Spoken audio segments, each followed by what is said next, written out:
puisqu'ils ont choisi les armes et le faux, plutôt qu'arriver et réussir par la vertu. Puisque les valeurs et la morale sont décrescendo depuis leur bienvenue. Puisque le mérite décroît, décroît, décroît, pendant qu'il monte, monte, monte. Puisque l'excellence est au trépas et la médiocrité plébiscitée, oh honte!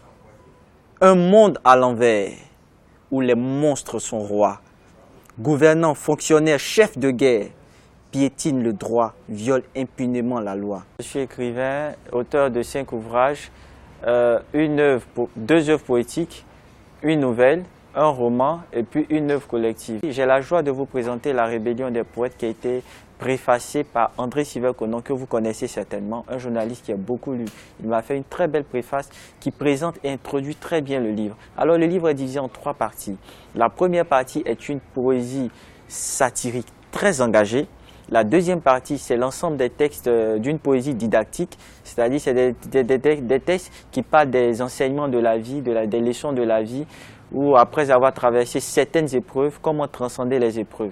La troisième partie, c'est la poésie lyrique qui parle d'amour.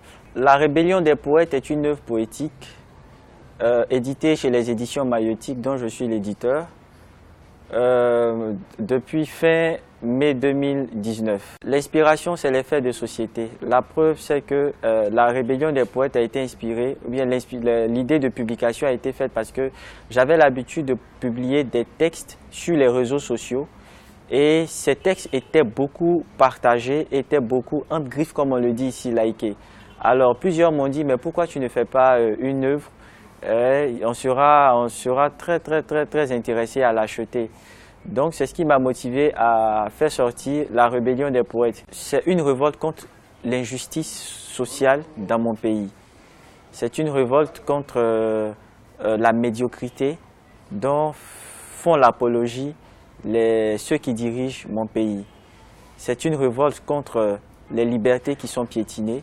C'est une révolte contre, en gros, l'injustice sociale. Alors, quand on est écrivain engagé, on n'est pas compris. Quand on est écrivain engagé, on est souvent une menace. Moi, j'ai reçu plusieurs menaces de mort. Il y a eu des fois où j'étais obligé de sécuriser ma famille. Il y a eu des fois où j'étais obligé de quitter le pays. Pourtant, écrire n'est pas une provocation, mais c'est une vocation. Et qui aime bien, comme on le dit, chatouille bien. Et je l'ai dit dans le livre au début, en citant le professeur Seri Bailly, qui disait que tant qu'on peut critiquer les arguments des uns et des autres, le progrès est possible. Donc, écrire, être engagé ne doit pas être perçu comme une provocation, mais une contribution à plus de justice, à un débat démocratique.